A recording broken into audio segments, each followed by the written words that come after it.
plus de 30 ans.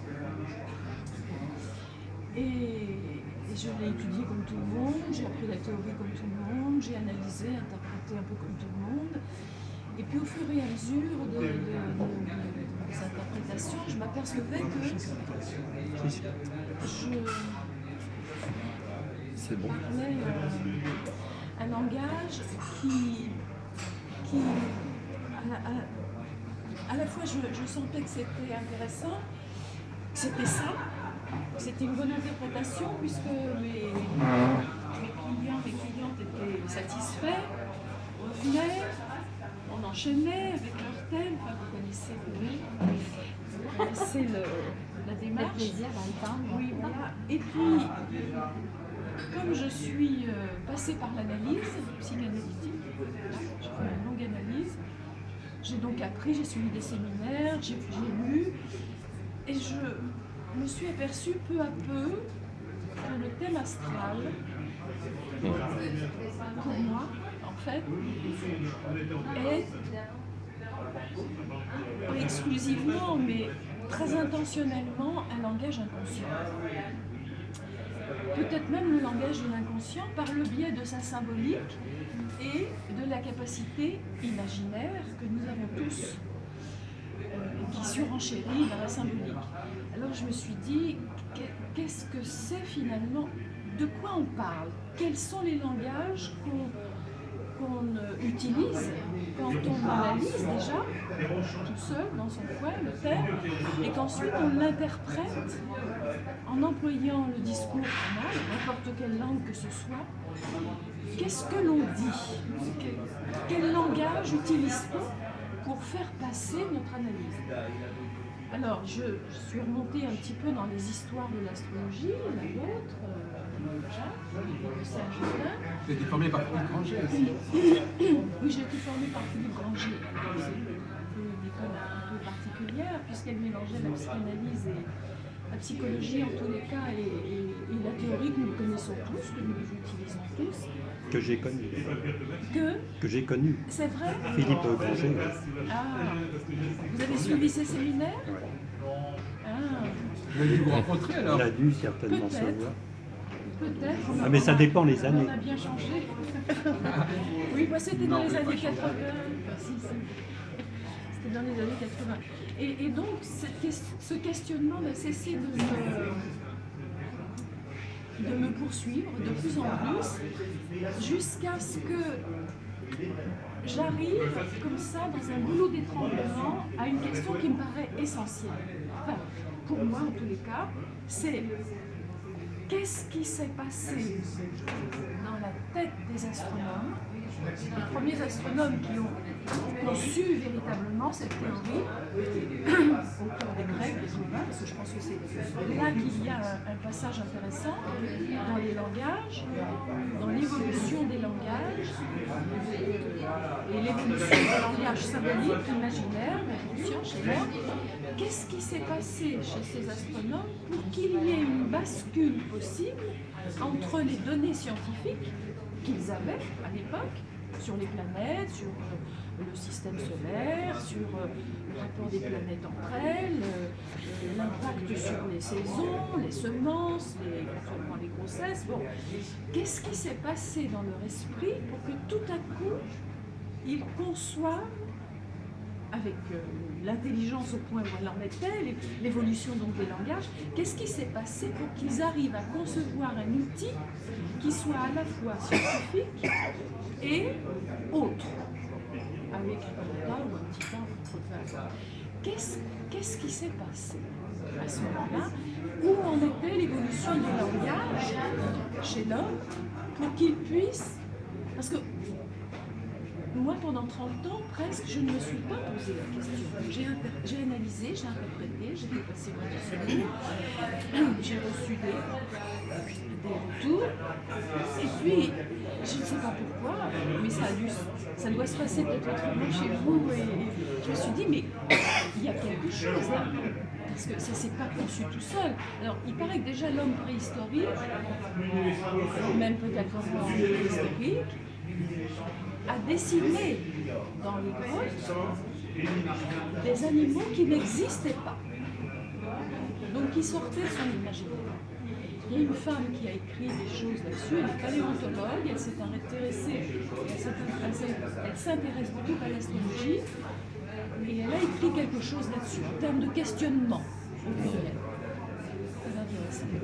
Donc voilà, mon questionnement, c'est comment s'est produit la bascule chez ces hommes scientifiques, rationnels, pour qu'ils créent un outil qui mélange un langage symbolique lié à leur imaginaire et aussi lié à leur données, à leur connaissance astronomique. Voilà. Moi, c'est une question que je trouve essentielle. Je ne comprends pas pourquoi je ne me la suis pas posée avant. Mais en tous les cas, c'est une question d'évolution, une question d'évolution de la maturité. Je suis passée de 35 ans à presque 70, donc oui, il y a une évolution qui se fait dans l'esprit. Comment vous intituleriez ce questionnement? Comment vous résumeriez cette problématique? Si on devait être dans parce que tout le monde se la pose.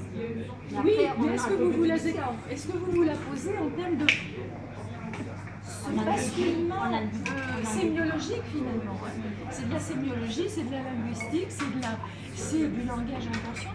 Qu'est-ce qui s'est passé dans la tête de ces hommes pour que tout à coup ils conçoivent un zodiaque avec un zodiaque qui finalement est une évolution permanente, ça, en spirale. Ils ont tout simplement constaté. Ah. Non, ils ont constaté. Voilà, il y a plusieurs théories, effectivement. Il y a les Pour théories moi, du c'est le constat. constat qui a amené le développement. Mais ils ont constaté quoi? Ils ont constaté de la relation entre les grands mouvements du ciel et la dynamique sur Terre, que ça soit au niveau de la végétation, que ça soit au niveau du Mais comportement entre les humain. deux, vous avez ce zodiaque qui n'est que symbolique. Je vois pas pourquoi les Gémeaux seraient tous des Gémeaux, avec l'esprit des Gémeaux, enfin, tout ça, c'est Non, mais on pourrait répondre avec Béatrice que même le zodiaque, ça a été le résultat de ces observations. Non, mais une observation le Gémeaux, de l'homme. ça correspond. Par l'homme, En les géographie astres. du ciel, ça correspond au printemps, les Gémeaux. C'est un rapportant. Et c'est de là que découlent les attitudes et les caractéristiques Oui, physiques. alors là vous prenez la chose après, moi je la prends en amont.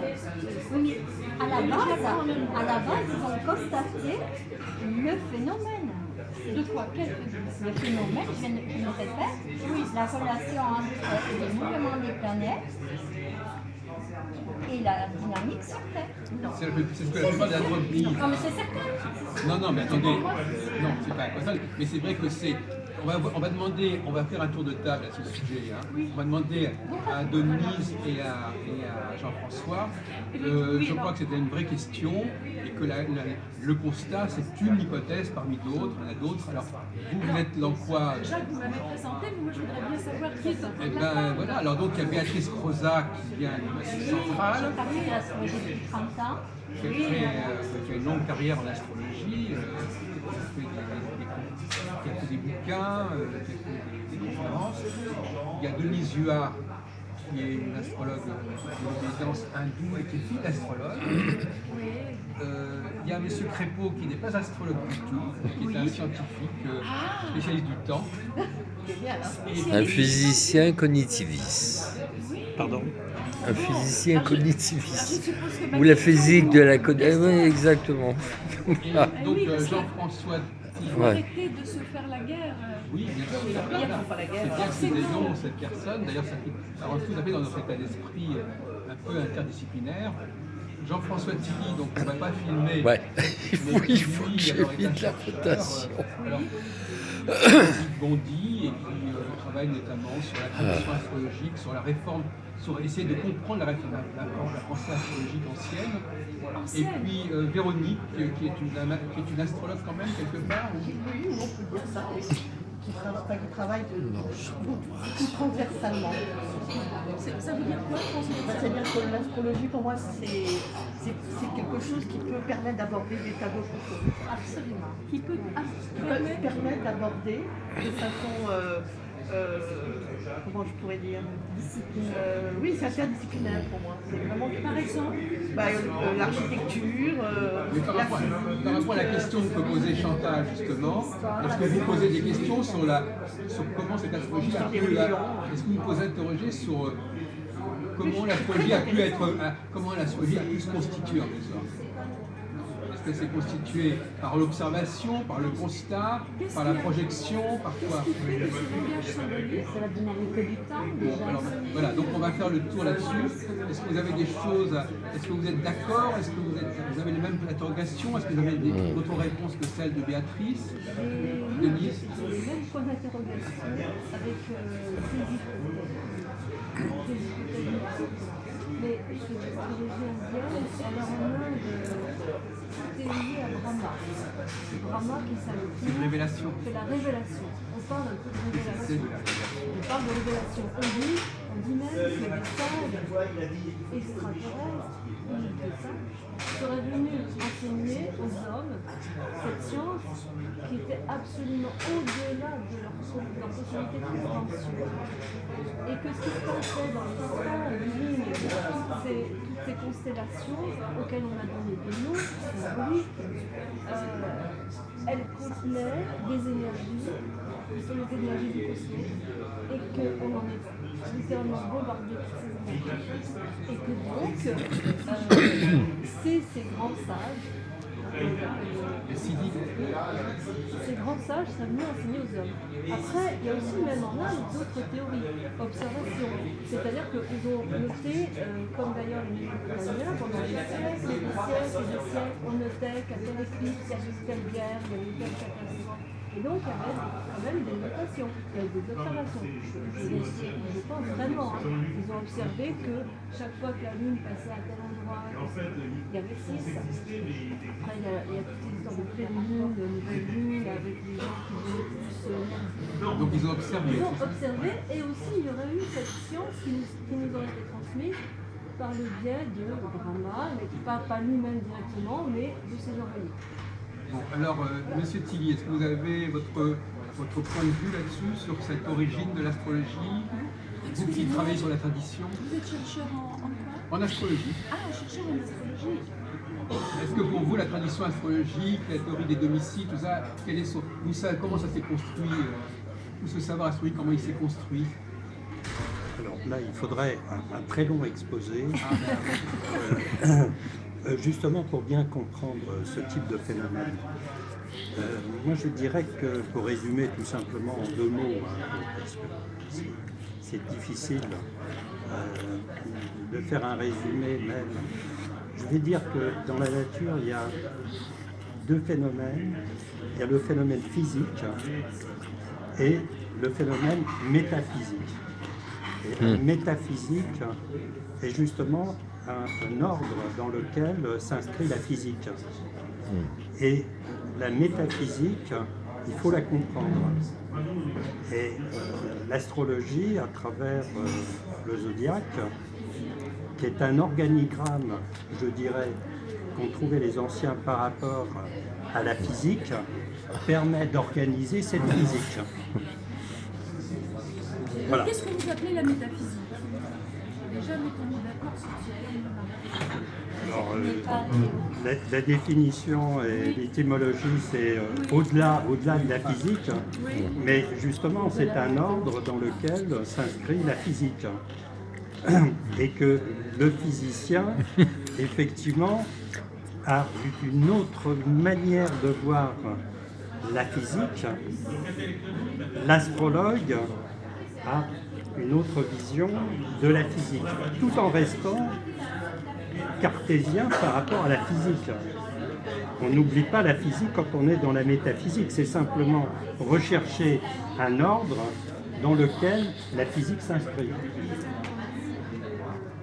Et par conséquent, on peut avoir une autre manière d'organiser cette physique.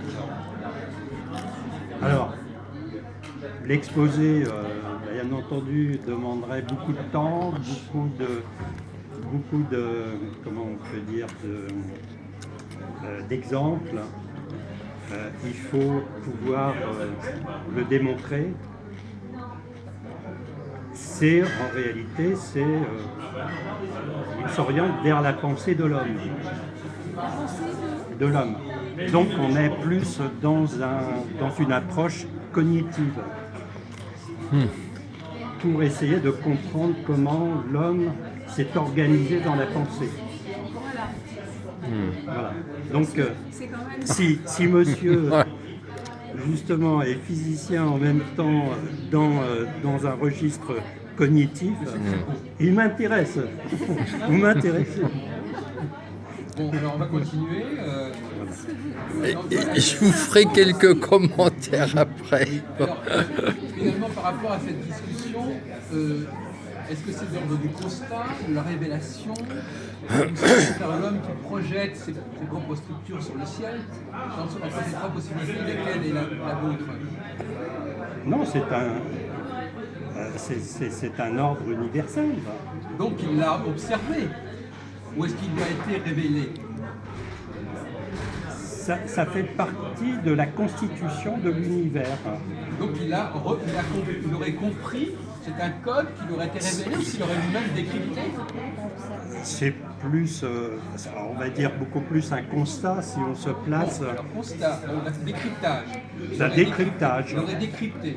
Non mais moi, pour l'instant, je suis complètement neutre. Alors vous, Véronique, puisque c'est le débat qu'a lancé pour l'instant Chantal Depoux, non, mais je veux dire, pour l'instant, on a fait un tour de table. Donc vous êtes constat, vous êtes révélation, vous êtes décryptage, ou est-ce que vous êtes projection? Moi, je suis décryptage, étant donné que je pense que l'astrologie, c'est pas... Enfin, moi, c'est une bonne vue, parce que je l'ai abordé par...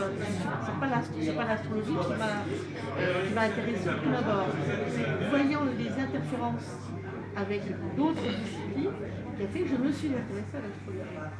Et moi, ça me permet de faire plein de liens.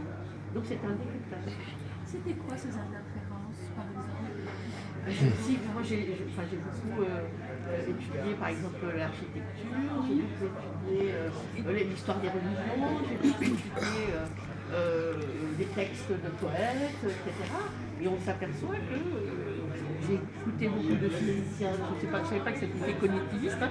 J'ai beaucoup écouté des physiciens comme Monsieur, pas lui en particulier, mais d'autres. Et l'astrologie me permettait de rentrer dans ces langages que moi, a priori, je ne maîtrise pas. Si je vous comprends bien, pour vous, parce que c'est ça un peu le danger de l'interdisciplinarité, c'est que pour vous l'astrologie c'est quelque chose qui existe, c'est un outil qui est là, et vous ne demandez pas tellement d'où il sort. Enfin, c'est devenu plus qu'un outil. À la base, c'est un outil. Et on s'aperçoit qu'effectivement, je ne sais pas si c'est pas quelque chose qui englobe, et englobant plutôt que juste l'outil. Bon, on va demander à... Moi, j'ai des choses à dire, mais enfin, est-ce que vous êtes satisfaite? Est-ce que vous pouvez réagir sur les commentaires qu'on a fait de votre intervention? Je pense que chacun possède sa capacité de recherche et de ressenti, de projection, de constat. Mais moi, je me situe encore au-delà de ça, il me semble. Alors, est-ce que vous avez... C'est-à-dire tout ce qui constitue l'évolution des langages chez l'homme. Voilà. Et en particulier, évidemment, le langage de l'astronome, de ses connaissances à une certaine époque, qui lui ont permis, grâce à l'évolution de son cerveau, de son intellect, de ses différents langages, imaginaires, de constituer cet outil qui va s'appeler un zodiaque, qui va s'appeler ensuite un thème astral. Voilà, en fait, voilà, ma recherche c'est ça, donc ça se situe avant l'utilisation concrète que vous en faites de vos recherches. Et de vos recherches, ça se situe avant ça, il me semble. Mais j'ai l'impression que pour vous, le zodiaque, parlez-vous du zodiaque sur les planètes, le zodiaque, c'est une donnée qui est pour vous, vous êtes fasciné par cette symbolique zodiacale. Vous avez l'impression que c'est plus une réalité. Le zodiaque en tant que réalité astronomique, c'est écliptique. Mais les noms qui sont donnés aux constellations aussi, c'est déjà plus de l'astronomie, c'est de la méta-astronomie. Oui, je suis d'accord. C'est-à-dire que c'est une façon de nommer, pour les astronomes, c'est une simple façon de nommer les choses en projetant éventuellement des schémas qui sont ajoutés. On est déjà dans l'astrologie avec le zodiaque. Non? Parce que vous dites qu'on a l'impression pour vous, le zodiaque, c'est déjà encore de l'astronomie. Évidemment, tout ce que connaissaient tout ce que découvert les astronomes, astrophysiciens à l'époque. Et puis, moi, ce qui m'intéresse, vraiment, ce qui me questionne, ce qui me... tout à coup, ça m'est apparu, je me suis dit, mais comment ils ont basculé, utilisé leur connaissance astronomique du système planétaire, donc du critique du système planétaire, des constellations, du cheminement des planètes et de leur rapport entre elles. Comment est-ce que tout à coup, ça leur a permis cette connaissance, de l'accrocher à une autre connaissance qui est beaucoup plus métaphysique, beaucoup plus symbolique, beaucoup plus imaginaire, beaucoup plus intellectuelle. C'est cette bascule-là, c'est ce mélange-là qui m'intéresserait de comprendre. Parce que la figure de l'astrologue à l'époque, c'était un scientifique. Il n'y avait pas d'astrologue. C'est eux qui ont finalement conçu presque C'était médecin, cette c'était recherche-là. c'était sage, et astrologue. Ils avaient tout, astronome, astrologue, médecin, les grandes figures anciennes des astrologues étaient des scientifiques. Donc c'est eux qui ont fait basculer. Oui, mais ils ne pouvaient pas être que médecins pour faire la bascule. Il fallait qu'ils soient astronomes. Mais oui, mais à l'époque, si vous regardez dans l'histoire, je sais pas moi, dans plein de représentations du scientifique, du sage, il y a la toutes les grandes représentations, les premiers, ils sont tous et astrologues. Mais je voulais rebondir sur l'astrologie hindoue. Parce que dans l'astrologie hindoue, le nom des planètes qui est associé à certaines divisions du zodiaque, des constellations, ne correspond pas à une position planétaire. Il ne faut pas oublier que le fait de parler des dieux ne renvoie pas forcément aux planètes. Hein, par exemple, quand les Dasa, Les Chinois, ils sont sans désastre. voilà, en fait, il y a une symbolique planétaire qui est un langage des planètes qui ne renvoie pas forcément aux positions astronomiques. Ça, c'est complètement vrai chez les hindous. Quand ils disent par exemple, on passe par une phase martienne, une phase jupitérienne, ils ne renvoient pas à une position planétaire. De même, quand on dit que Jupiter est le maître du bélier ou de tel signe, ça n'est pas, on est dans une symbolique. On n'est pas forcément dans une position planétaire Moi, c'est réelle. cette symbolique-là qui m'intéresserait de découvrir, d'en découvrir le cheminement intellectuel chez ces gens. Le cheminement est plus mathématique que intellectuel. Comment? Le cheminement et la réponse, elle sera beaucoup plus mathématique Non, qu'intellectuelle. Qu'est-ce que vous appelez mathématique? Dans notre cerveau, il n'y a pas de cheminement mathématique et cheminement intellectuel. Moi, personnellement, Qu'est-ce qu'elle emploie? Qu'est-ce que vous employez? L'un et l'autre, c'est Si vous me permettez, je vais les comparer, mais gentiment, justement, pour que notre discussion soit constructive.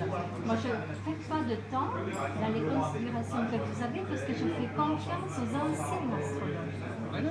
On retombe Et dans la je révélation. trouve qu'ils nous ont laissé un savoir J'en suis imbibée comme vous. théorique. C'est ce qu'elle avait Faut pas chercher à comprendre. C'est ce qu'elle pensait pendant 30 ans, mais après Voilà, elle a alors changé. quelquefois j'ai eu les mêmes interrogations que vous, j'ai déduit, je passais en ligne principale à d'autres interrogations. Mais Écoutez, dans la mesure où je ne perds pas de temps j'utilise... là où on a déjà les réponses. Non, ce sont des réponses toutes faites. Si vous voulez tout là, autre chose. En tant qu'astrologue, je participe à plusieurs réunions associatives et je conseille toujours en ligne principale à l'homme de s'en tenir à sa mesure. Comment pouvez-vous, vous qui disposez de entend de nous, devoir évaluer 50 000 ans en avant et 50 000 ans au futur. Je trouve que c'est la prétention. On va laisser. Parce que je Excusez-moi, parce que M. Tilly va nous quitter, alors il faudrait que je lui laisse. Non, mais attendez, il va. Je ne prétends pas obtenir de réponse. Ce que je veux, c'est poser des questions. Alors, Tilly, donnez-nous avant de partir, donnez-nous quelques expressions. Une discipline de communication. Je trouve que c'est On bien. va approfondir ensuite. C'est nécessaire. Alors, Jean-François. Oui, mais je suis obligé de quitter parce que Voilà. c'était prévu que je... Donc, dites quelques mots pour terminer. Non, mais moi, ce serait trop long. Par contre, je souhaiterais, parce que monsieur, lui, avoir un peu un avis Voilà, de vous avez raison. monsieur. Alors, c'est le moment, allez-y, très beau. Bon, je Non, mais suis pas astrologue. Alors, Ah non. en 5 minutes, parce d'accord. que je suis obligé de... J'ai un peu de retard. bravo. J'arrête la caméra et je vous filme et tout ça. Effectivement, je suis en dehors de l'astrologie. Vous voyez, donc, je suis dans un monde, effectivement, des mathématiques, de la physique pure et de la physique naïve. D'accord ? Alors, pour moi, qu'est-ce que ça signifie au niveau astrologie ? Donc, il y a le monde de la physique, le monde des planètes. Non, sans être filmé. D'accord. Le monde des planètes, qui date effectivement des millénaires, on fait des observations. L'astrologue va tenter d'interpréter des données physiques. Par rapport à ça, le monde du physicien, il y a le monde de la matière. Il va tenter de comprendre ce qui se passe dans la matière. Il l'a fait au niveau planétaire, ensuite il l'a fait au niveau microscopique, à savoir effectivement comment. Il fait une interprétation, d'accord ? Cette interprétation, il y a plusieurs niveaux. Il peut faire une interprétation en termes de modèle. Il se construit un modèle dans sa tête, comment pourrait être composée cette matière, comment pourraient être composés les astres. Il se donne un outil mathématique, d'accord ? Avec cet outil, il va pouvoir faire des prédictions sur le futur. Ouais. Donc, à un instant donné, j'ai fait une photo, et qu'est-ce que je peux prévoir à un instant T ? D'accord ? C'est le physicien pur. Le physicien cognitiviste. Alors, le physicien cognitiviste, il pourrait se rapprocher de l'astrologue entre guillemets. C'est-à-dire, il essaie de comprendre effectivement l'esprit. D'accord ? À l'intérieur, comment les gens fonctionnent. Quels sont les rapports de l'individu, de l'homme, avec la matière. D'accord ? Donc c'est ce que j'appelle, donc c'est tout à fait récent, le domaine de la physique naïve. D'accord ? La physique du quotidien. Je pourrais l'appeler la biologie naïve et tout ça. Donc c'est extrêmement récent. On observe des individus qui ont certains comportements par rapport au monde de la physique et on va tenter d'interpréter ce comportement. Ces trucs très très bizarres. Ensuite, on va tenter de modéliser. Vous voyez, donc ce passage d'utiliser un outil mathématique pour tenter de comprendre. Vous voyez ? Je vais vous donner un exemple où je travaille depuis plus de 40 ans sur le concept de temps. Je pourrais le faire sur le concept d'espace, d'accord ? Le concept de temps, on peut partir d'Aristote, de Galilée à Einstein. Il y a eu des conceptions très très différentes. Vous voyez, donc, dans le cas de Newton, qu'on connaît, le temps est immuable. Effectivement, je crois que c'est le temps des astrologues. Ce temps-là, on pourrait dire, quelle est la réalité de ce monde physique ? Je pourrais dire c'est un monde effectivement à petite vitesse, puisqu'on va le comparer à la vitesse de la lumière. Vous voyez, la vitesse de la lumière, c'est 300 000 km par seconde, c'est-à-dire Paris-Los Angeles, vous faites 17 allers-retours dans une seconde. Vous voyez, donc, c'est tout à fait un autre monde. Si on se place dans ce monde, peut-être que le temps a un statut différent. Bon, et c'est l'arrivée d'Einstein au début du siècle et tout ça. Bon, là, je suis dans le monde. Je suis désolé, mais j'ai un temps Bon, alors, donc, qui m'est Non. obligé, et je suis désolé de devoir partir, mais avec le regret de ne pas pouvoir vous entendre. bon, alors je vais terminer simplement sur une dire. Donc, en physique, il y a ce temps relativiste qui semble et qu'on retrouve dans le domaine des particules élémentaires.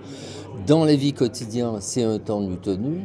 Et dans la physique naïve, on peut se demander la pensée humaine adulte, est-ce qu'elle serait plus proche d'un temps relativiste que d'un temps newtonien, ce qui est assez bizarre. Les gens vont dire le temps relativiste est extrêmement complexe, et j'arrive à démontrer que la pensée humaine est plus proche d'un temps relativiste que d'un temps newtonien. Il y a environ 5 à 10% des individus qui seraient dans un temps newtonien. C'est extrêmement bizarre. Et ensuite, on peut se demander comment ça évolue effectivement de l'enfant à l'adulte. Vous voyez. Eh ben, la conclusion Voilà. m'intéresse, Voilà. à une condition qu'on puisse se revoir. On va démarrer une nouvelle séquence, simplement pour que ce soit pas trop long. Voilà. On s'appuie sur le truc jaune.